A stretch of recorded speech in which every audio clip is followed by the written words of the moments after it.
महानुभाव, भूगोल का ज्ञान मानचित्र देखे बिना नहीं हो सकता। बच्चों को गा गणेश सिखाने ककहरा के लिए सचित्र वर्णमाला पढ़ाई जाती है। अपने पूर्वजों का ज्ञान कराने के लिए उनके चित्रों का होना आवश्यक है। अंग्रेजी की अल्फ़ाबेट सिखाने के लिए ए फॉर एप्पल का चित्र अनिवार्य है, ताकि बालक चित्र के माध्यम से अति शीघ्र ज्ञान प्राप्त कर पाठ याद कर सकता है, यूं कहिए सीख सकता है। इसके बिना उनका ज्ञान असंभव है। वैसे ही अपनी आत्मा का स्वरूप शास्त्रों में पढ़ा तो जा सकता है, परंतु उसे समझने के लिए आंखों के सामने आदर्श की आवश्यकता होती है। जैसे सचित्र ए फॉर एप्पल सिखाने से बालक कभी सेब फल को देखकर ए फॉर एप्पल कह उठता है, या उससे पूछो ये क्या है तो कह देगा ए फॉर एप्पल। उसी प्रकार प्रतिमा, तीर्थंकरों की मूर्तियां ही अपने वीतराग स्वरूप का ज्ञान कराने में समर्थ होती हैं। शांत प्रशांत मुद्राओं का अवलोकन किए बिना सांसारिक व्याकुलता दूर नहीं हो सकती। भावनात्मक एकता संपादन के लिए ही मूर्ति विद्या का आश्रय लिया जाता है। भावों को स्थूल से सूक्ष्म, द्रव्य से भाव की ओर लौटाना जीव के उद्धार का पथ है। अंधकार से प्रकाश की ओर संसारांत के लिए रागादि क्लेश वासित चित्त का प्रक्षालन करने के लिए भक्ति जल समर्थ साधन है। श्रद्धा बिना भक्ति नहीं हुई। बिना भक्ति के मुक्ति का घंटा कौन बजाए। मूर्तियां मंजिल तक पहुंचाने के लिए आदर्श है। लक्ष्य पर आंख बराबर बनी रहे, गंतव्य आंखों से ओझल न हो, साधना निर्विकार और निर्मद बनी रहे,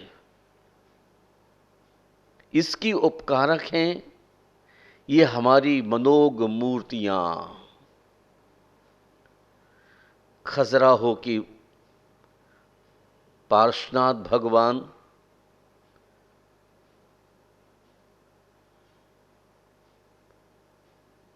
उदयगिरी के आदिनाथ भगवान, कुंडलपुर के बड़े बाबा महावीर भगवान, ये सब हमारे लिए आदर्श के रूप में काम करते हैं। मंदिर हमारी आध्यात्मिकता की सामाजिक अभिव्यक्तियां हैं। स्थापित मूर्ति हमें जहां एक ओर वीतरागता, वितृष्णा, परस्पर स्नेह, निर्वैर इत्यादि इत्यादि का संदेश देती हैं, वहीं दूसरी ओर स्वाध्याय कक्षों द्वारा हम अपनी ज्ञान पिपासा को भी तृप्त करते हैं। इसके अतिरिक्त जब हम किसी मंदिर के तत्वाधान में आयोजित समारोह अथवा उत्सव में शरीक होते हैं, तब हमारे भीतर सामाजिक सौहार्द उमड़ पड़ता है, समृद्ध होता है। सहयोग की अनगिनत संभावनाएं आकार लेने लगती हैं। आध्यात्मिक विकास के साथ परस्पर सहयोगोन्मुख सामाजिकता का विकास मंदिरों की बहुत बड़ी देन है। सच पूछो तो वह पाषाण के अतिरिक्त है क्या? कला के माध्यम से पाषाण में मानव विकास की आध्यात्मिक मुद्रा को प्रस्तुत करने वाले ये मंदिर ही हैं।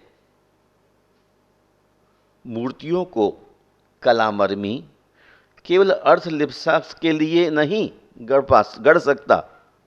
वीतरागता की दिव्यात्माओं को, करुणा और वितृष्णा को पाषाण में उतारना आसान नहीं होता। महानुभाव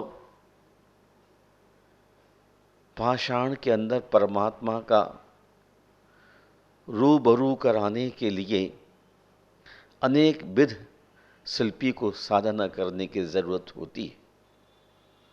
गोमटेश बाहुबली भगवान सहस्त्र वर्ष पूर्व एक पाषाण पर उत्कीर्ण किए गए, आज भी वह वीतरागता का संदेश देते हैं। आज भी वह वितृष्णा का संदेश देते हैं। आज भी वह अयुद्ध का संदेश देते हैं। उनकी पीछे जीवन दर्शन भी सक्रिय है। उन्होंने जीवन भर जो श्रेष्ठ से श्रेष्ठतर कार्य किए हैं, उन सब की अभिव्यक्ति उस मूर्ति के माध्यम से होने लग जाती है। मंदिरों को जैन दर्शन में संस्कृति में चमत्कार स्थल नहीं माना गया, अपितु माना गया है आध्यात्मिक साधना के अंतिम आदर्श को समक्ष रखकर साधक अपनी साधना करे। देवग्रंथ वीतराग 18 दोष रहित देव के चरणों में साधक बैठ करके अपने बंद आत्मा के द्वारों को खोलने लग जाता है। दिग्रंथ वीतराग संत के चरणों में यदि वीतराग भाव से कोई मन वचन काया की चेष्टाओं को रोक करके कुछ पल के लिए बैठ जाता है तो आत्मा का साक्षात्कार हो जाता है। और जब वही अरिहंतों का ध्यान करने लग जाता है तो है दिव्य अरिहंत हो जाता है। किंतु वही व्यक्ति पाषाण में यदि अरहंत की इदम एव पार्श्वनाथ, इदम एव अजितनाथ, आदिनाथ महावीर ऐसी जो कल्पना करने लग जाता है तो साक्षात उस पाषाण में महावीर का दर्शन होने लग जाता है। प्रथम तीर्थंकर ऋषभ देव का दर्शन होने लग जाता है। वह केवल साधना, आराधना, उपासना केंद्र की अतिरिक्त और कुछ भी तो नहीं है। साधक अपने मन को उस मूर्ति के साथ साक्षात जोड़ लेता है। जैसे बीड़ा के तार जुड़ने के बाद अच्छा संगीत, मधुर संगीत देने लग जाता है। साधक अपने स्वभाव में आ जाता है और अपने स्वभाव में आने के बाद परमात्मा की शक्ति का ट्रांसफर होने लग जाता है। ईश्वर विभूतिवान है। तुम सा कोई दानी हो, जग को दे दी जग की निधियां। उनके पास जितने गुण हैं उन गुणों को लेने वाला आदमी चाहिए। उन मूर्तियों के माध्यम से अपने लक्ष्य को स्मृत करने का इससे सक्षम अन्य और कोई साधन नहीं है। कोई व्यक्ति किसी दुकान पर कोई वस्तु खरीदने गया है, साथ में अपनी छतरी लेकर गया हुआ था। मौसम साफ हो गया, दुकान पर छतरी भूल गया। सामान लेकर चल देता है इंसान, रास्ते में किसी दूसरे हाथ में छतरी देखता है तो अपनी छतरी की याद हो जाती है और उस दुकान पर जाकर वापस अपनी छतरी ले आता है। तो निरंत वीतराग अरहंत 18 दोषों से रहित उनका दर्शन करने से क्या उनकी शक्तियां हमारे भीतर रूपांतरित नहीं हो सकती हैं? तमाम शक्तियां रूपांतरित होने लग जाती। उनकी उपासना से साधक में विभूतियों की अभिवृद्धि होती है। श्रेष्ठताओं और सद्गुणों का पुंज समुच्चय है। ईश्वर उनकी समीपता हम में महानता उद्भूत करता है। महानुभाव प्रभु दर्शन से नूर मिलता है। प्रभु दर्शन से नूर मिलता है, गमे दिल को सरूर मिलता है। जो इनके दर पे आता है उससे कुछ ना कुछ जरूर मिलता है। जिनेंद्र दर्शन से जीवन में पवित्रता, विशालता, वीतरागता और शुद्धोपयोगिता का साक्षात रूबरू होने लगता है। मोह क्षय और कर्मों का विलय तो सहज ही बन पड़ता है। यह ऐसा दर है जहां हर वर मिलता है। जैसी सोच वैसा सृजन। पत्थर में परमात्मा का दर्शन, मनुष्य में महात्मा का दर्शन, सोहम का ध्यान सोहम तक पहुंच जाता है। श्रद्धान भक्ति जब तक इनके प्रति नहीं होगी तब तक कोई भी इंसान परमात्मा तक पहुंच नहीं पाता है। परमात्मा तक पहुंचने के लिए इन बिंबों के प्रति हमारा जो आकर्षण है, जो हमारी भक्ति है, रुझान है, समर्पण है, आस्था है, विश्वास है, प्रतीति है, यही सब तो हमें अरहंत का दर्शन कराने में कारण बनते हैं। अरिहंत, आचार्य परमेष्टि, उपाध्याय परमेष्टि और साधु परमेष्टि के जितना गहरा श्रद्धान होता चला जाता है, उतना उतना उनका चरित्र के प्रति हमें विश्वास बढ़ने से हमारे कदम उस ओर बढ़ जाते हैं और वो प्रतिमाएं बोलने लग जाती हैं। कलयुग में भी आज अरिहंत का दर्शन। ऐसे कलयुग में जब शरीर अन्न का कीड़ा है, मन चंचल है, तब भी निर्ग्रंथ वीतराग आचार्य का दर्शन, उपाध्याय परमेष्टि का दर्शन, साधु का दर्शन हमारे लिए साक्षात शुद्धोपयोग में निमित्त बनता है। इसलिए बंधुओं, मैं आपसे कहना चाहता हूँ कि प्रारंभ में जैसे भूगोल को जानने के लिए मानचित्र को देखा जाता है, उसी प्रकार इन मूर्तियों को देख करके अपने आत्म भगवान का दर्शन होने लग जाता है। आइए अपने आत्म भगवान का दर्शन करने के लिए इन मूर्तियों पर श्रद्धान बनाइए। इन मूर्तियों के श्रद्धान से ही हम बहिरात्मा से अंतरात्मा और अंतरात्मा से परमात्मा होने की दिशा में बढ़ पड़ते हैं। यही है हमारा जीवन दर्शन, यही है महावीर का दर्शन। इसी मार्ग पर चलते हुए प्रतीकों के माध्यम से परमात्मा को पाइए। जय बोलिए विश्वबंधु भगवान महावीर स्वामी की जय। ओ पालनहारे निर्गुण और न्यारे, ओ पालनहारे निर्गुण और न्यारे, तुमरे बिन हमेरा कोई नहीं, तुमरे बिन हमेरा कोई नहीं।